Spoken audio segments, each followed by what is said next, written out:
আজ 21শে ফেব্রুয়ারি আমাদের মাতৃভাষা বাংলার জন্য যারা প্রাণ দিয়েছেন, যারা শহীদ হয়েছেন, তাদের স্মৃতির প্রতি গভীর শ্রদ্ধা নিবেদন করছি। আমি আজকে এই মুহূর্তে আপনাদের সামনে আলাপ করতে এসেছি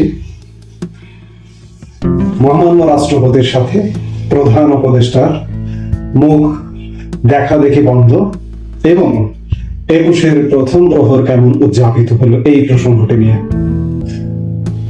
21শে ফেব্রুয়ারি আমাদের মননে, আমাদের চিন্তায়, আমাদের চেতনায় একটা ভিন্ন রকম বার্তা নিয়ে আসে।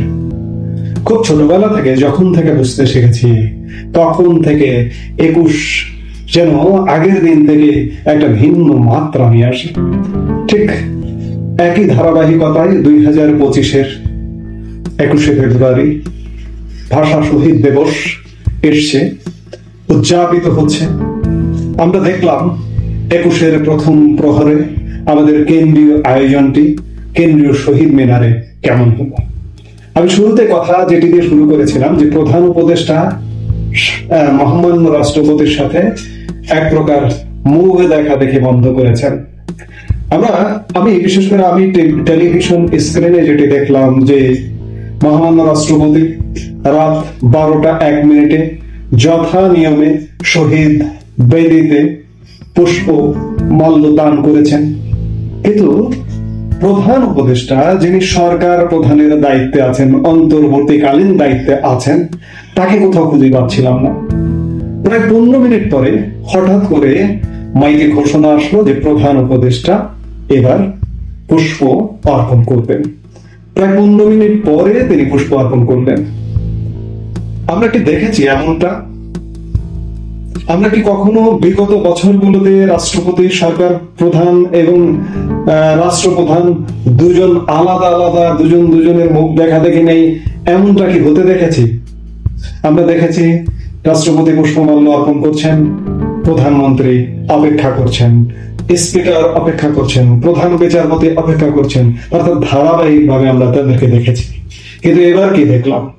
রাষ্ট্রপতি শহীদ মিনার ত্যাগ করলেন, তারপরে প্রধান উপদেষ্টা এলেন, অর্থাৎ প্রধান উপদেষ্টা রাষ্ট্রপতির মুখ দেখা দেখি বন্ধ করেছেন। আজকে 21-এর দিনের অনুষ্ঠান নিয়ে আলাপ করছি, তার আগে একটু ফিরে যায়। গত বিজয় দিবসে রাষ্ট্রপতির সংবর্ধনায় প্রধান উপদেষ্টা উপস্থিত হননি।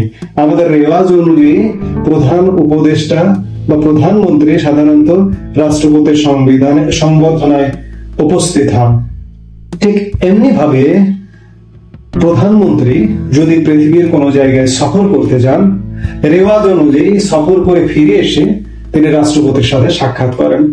যদিও বলে রাখা ভালো যে প্রধান উপদেষ্টা মোহাম্মদ ইউনূস বিগত 7 মাসে কোন দেশে দ্বিপাক্ষিক সফরের সুযোগ পাননি।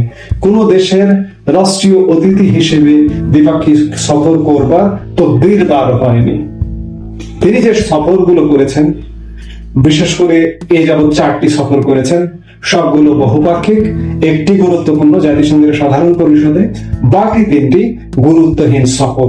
কিন্তু তারপরে তিনি রাষ্ট্রপতির সাথে সাক্ষাৎ করেননি। অর্থাৎ এটি পরিষ্কার যে প্রধান উপদেষ্টা রাষ্ট্রপতির মুখ দেখা দেখি বন্ধ করে দিয়েছেন।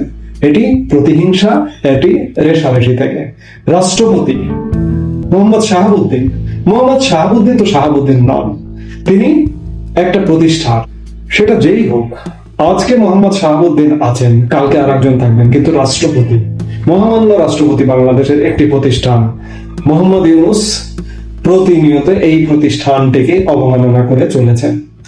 এর আগে দেখুন, গতকালকে রাষ্ট্রপতি পুষ্পমাল্য অর্পণের আগের দিন থেকে একটি ধোয়া তোলা হয়েছে যে রাষ্ট্রপতি যেন পুষ্পমাল্য অর্পণ করতে না আসেন। আগের দিন দাবি ওঠানো হয়েছে এবং 20 ফেব্রুয়ারিতেও একই দাবিতে এখানে ওখানে আমরা সাউন্ড শুনতে পেরেছি। সবকিছু মিলিয়ে রাষ্ট্রের এই প্রতিষ্ঠানটার সাথে, বঙ্গভবন বা রাষ্ট্রপতির সাথে মোহাম্মদ ইউনূস একটু বিমাতা সুলভ আচরণ কিংবা অবমাননা কিংবা মান্য করবার ব্যাপারটি থেকে দূরে সরে রয়েছেন। এখন আসুন যে 21 কেমন উদযাপিত হলো, 21-এর প্রথম প্রহর আমরা কেমন দেখলাম। আমরা দীর্ঘদিন ধরে যা দেখে অভ্যস্ত, ভাবলেশহীন একটা উদযাপন দেখলাম, ভাবলেশহীন একটা আয়োজন দেখলাম। আরেকটি বিষয় লক্ষণীয় যে আমি প্রায় পৌনে 1 ঘন্টা, 12টা থেকে পৌনে 1 ঘন্টা, পৌনে 1টা পর্যন্ত টিভি স্ক্রিনে চোখ রেখেছি।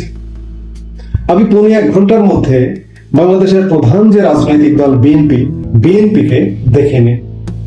এরপরে এসেছেন কিনা আমি জানি না, তবে অনুপস্থিত দেখেছি। আমরা দেখলাম কাদের? One man show political party, প্যাট সর্বস্ব পলিটিক্যাল পার্টিদের বিশাল ঘোষণা সহ, এবং ঘোষণা যেটি হচ্ছিল, ঘোষণার সাথে আমরা স্ক্রিনের কোনো মিল খুঁজে পাচ্ছিলাম না। এই কাজগুলো আসলে কাদের করা উচিত? প্রথিত যশা সাংস্কৃতিক ব্যক্তিত্ব যারা, তারাই তো দীর্ঘদিন করে এসছেন। কিন্তু আমরা গতকালকে নিশ্চয়ই দেখিনি যে কোনো প্রথিত যশা সাংস্কৃতিক ব্যক্তিত্ব এই ঘোষণাগুলো করেছেন, এবং যারা ঘোষণা করেছেন তারা হয়তো চেনেনই না, তারা হয়তো ব্যানারও পড়েন না যে কারা আসছে, কার পরে কারা আসছে। অর্থাৎ পুরো একটা অব্যবস্থাপন্ন 21-এর প্রথম প্রহর আমরা দেখলাম। এবং শুধু তাই নয়, এই যে ভাষার মাস শুরু থেকে একটা চমৎকার ভাব গাম্ভীর্যের মধ্য দিয়ে পুরো ফেব্রুয়ারি মাস জুড়ে থাকে। এই যে একটা মিউজিক শুনছেন, 21-এর মিউজিক, এই মিউজিকটা ফেব্রুয়ারির প্রথম থেকে আমাদের হৃদয়ে উৎপেলিত করে, হৃদয়কে। কিন্তু কালকে 21-এর প্রথম প্রহরে আমরা এটিও শুনিনি। আসলে এগুলো কেন? আমরা কি তাহলে ভাষার জন্য যাদের সাথে সংগ্রাম করেছি, যাদের সাথে আন্দোলন করেছি, পাকিস্তানের সাথে, সেই পাকিস্তান উপস্থিতি কি পুরোপুরি বাংলাদেশে? হয়তোবা 71, 52-কে পাল্টে ফেলবার নীল নকশা চলছে কি? তাই এই আয়োজনগুলো কি এত ঘাটতি? সেটাই তো মনে হচ্ছে। কারণ আমরা গত বিজয় দিবস, গত শহীদ বুদ্ধিজীবী দিবসের আয়োজনেও যথেষ্ট ঘাটতি দেখেছি।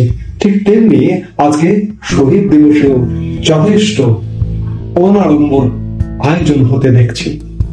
এই কি আমাদের নিয়তি? আজকে ভাষা আন্দোলনের এত বছর পর এই কি দেখতে হবে? কিংবা মুক্তিযুদ্ধের এত বছর পর এই কি দেখতে হবে? হয়তো বা তাই। আমি এর আগে একাধিকবার বলেছি, বাংলাদেশ দখল হয়ে গেছে, বাংলাদেশকে পুনরুদ্ধার করতে হবে। এই পুনরুদ্ধারের দায়িত্ব বিশেষ কোনো রাজনৈতিক দলেরই শুধু নয়, এদেশের প্রগতিবাদী চিন্তা, মুক্তিযুদ্ধের চিন্তা, আমার ভাষাকে যারা মর্যাদার আসনে প্রতিষ্ঠিত করতে চায়, তাদের সবাইকে এগিয়ে আসতে হবে বাংলাদেশ পুনরুদ্ধারে। এই পুনরুদ্ধার বলতে আমি বোঝাতে চাইছি যে বাংলাদেশ যে কোন একটি দেশ দখল করে বাংলাদেশ পরাধীন হয়ে গেছে সেটি নয়, কিন্তু আমাদের ভাষা, সংস্কৃতি, আমাদের কৃষ্টি, কালচার, আমাদের ইতিহাস, ঐতিহ্য সবটা দখল হয়ে গেছে।